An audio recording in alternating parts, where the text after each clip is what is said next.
Hi, Bashar. I'm Erin from Shepherdstown, West Virginia. You said that childlike behavior is closer to our natural state, but not childish behavior. And I was wondering if you would clarify the difference between being childlike and being childish. Thank you. Childlike is being more connected in a positive way to the synchronicity of your true higher mind.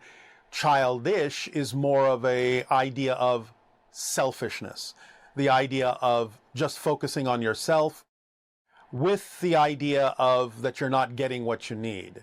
So you're acting out. There's a more negative context to the concept of childishness in not allowing yourself to be in the flow of your connection with all that is. Whereas childlike is an innocence that is profound and wise. Are there warning signs of, the difference between being childish? Is childish immature? Is it, how can one Yes, in a sense. recognize? Is the idea of urgency that something has to happen, is that an indication of childishness? It can be. It depends on how it's expressed when you use the term childishness. So again, it depends on how it's expressed. You can express anxiety without necessarily being childish. But the idea simply goes back to what we have discussed before. If you're really honest with yourself, you can tell the difference between excitement and anxiety. And things that come from anxiety, things that come from fear-based beliefs can sometimes allow you to express yourselves in childish ways, as opposed to childlike ways. So the idea is that childlike is simply a more positive expression of innocence and connection. Childish is simply the result of anxiety that is expressed in a way that allows a person to feel as if they are disconnected, feel like they're not getting what they need, feel like they're not being nurtured, feel like they're not being supported, and it's expressed in what you have referred to as an immature fashion. Hello. Good day. Good day, dear Bashar. Good day, dear Errol. I thank you wholeheartedly for this great opportunity, for this interaction, for what you are doing. You basically are teaching us how to become real human beings, how to operate in 44th density, helping adjust human minds to the cosmic time. Yes.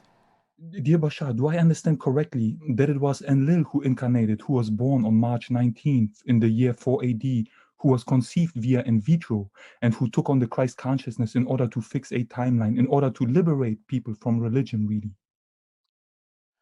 To some degree, although you're kind of wrapping it in colloquialisms or a little bit of an outdated idea, but essentially, yes, if that's the way you wish to interpret it, that's fine.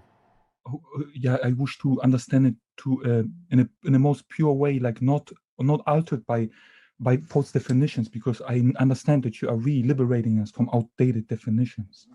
Well, you're liberating yourselves. That's the whole point of providing new definitions for you, is that we're not liberating you, but we're giving you the tools by which you can liberate yourselves and be who you truly are. And that's really more of a modern interpretation of any of those stories that you're talking about.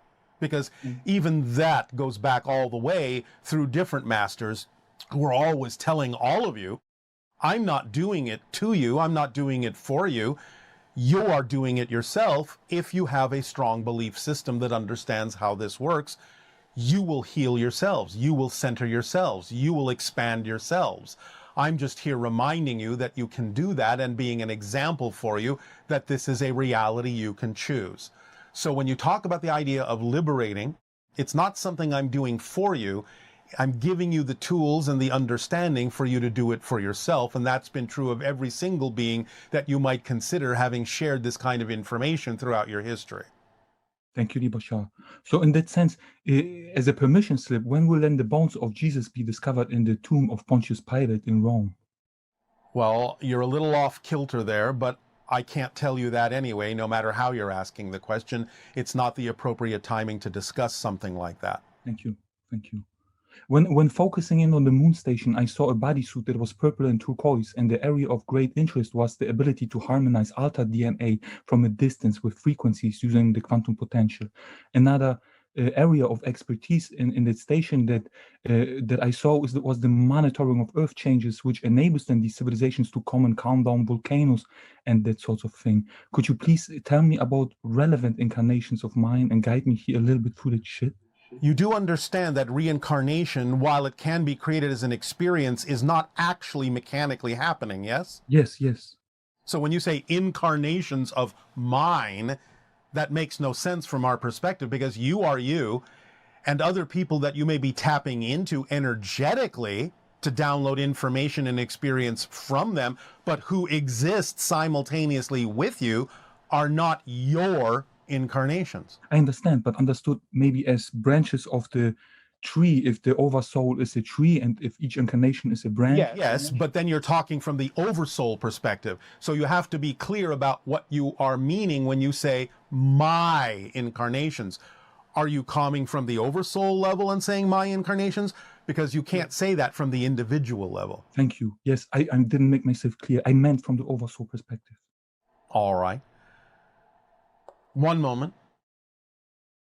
Well, some of those branches are what you've been discussing to some degree, in the sense of having branches at different times when there are on your planet clear representations of expanded beings. You call them sometimes ascended masters or teachers. So you have many connections to other people who exist in those times who have exposure to some of those ascended masters, so that you can start downloading that information, as you say, along many different branches to inform you in this life as to how to move forward energetically. Thank you. And the colors deep green and bright turquoise appear synchronistically to me. Are these colors connected to my hybrid children? Yes, but more specifically, they're connected both to the idea of connections you have to individuals in Lemuria, the deep green, and also Atlantis, the turquoise. Thank you.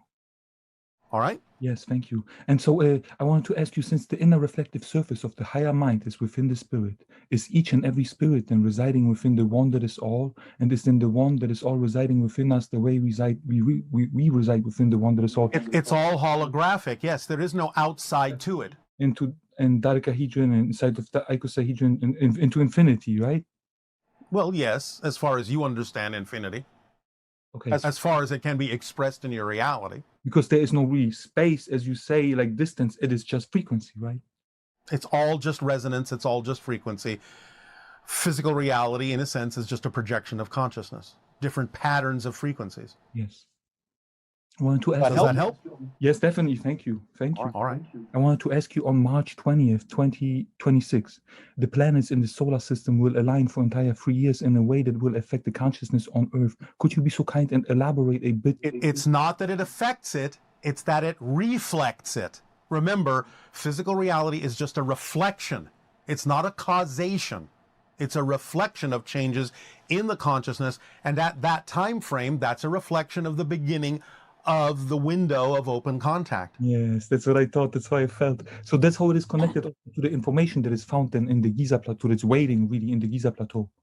Well, yes, although remember that things in the Giza Plateau are not in any way, shape, or form in the shape that they used to be thousands of years ago. So it's a little bit damaged and may not be fully capable of reflecting all of the energy. But yes, there are some things there that will still be capable of reflecting that idea, that reflection of alignment at that time, that can open the doors to more contact. So there is under the plateau, there is the temple of King Khufu the First, and underneath the temple there is the tomb, his tomb, yes?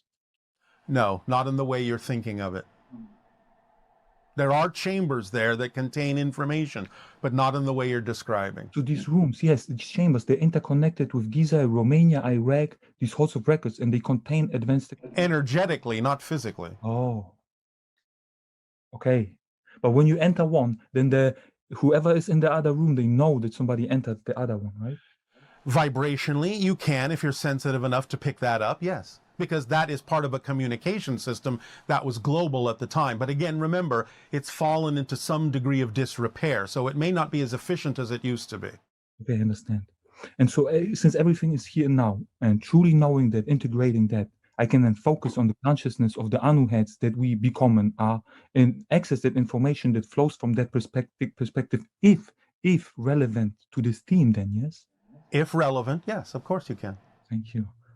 And then one copy of the Ark of the Covenant, it resides in Ethiopia. Yes. Does it fit into the box in the King's Chamber in the Great Pyramid? It does. Okay. And the other one, does it Is it in Jerusalem? Not going to tell you that. Okay, thank you. And right, so dear Bashar, I thank you for your time, for Thank you wholeheartedly for your time for listening. everything that you're doing for us. It is again our passion and our pleasure, and we thank you for everything that you do for yourselves. Thank you.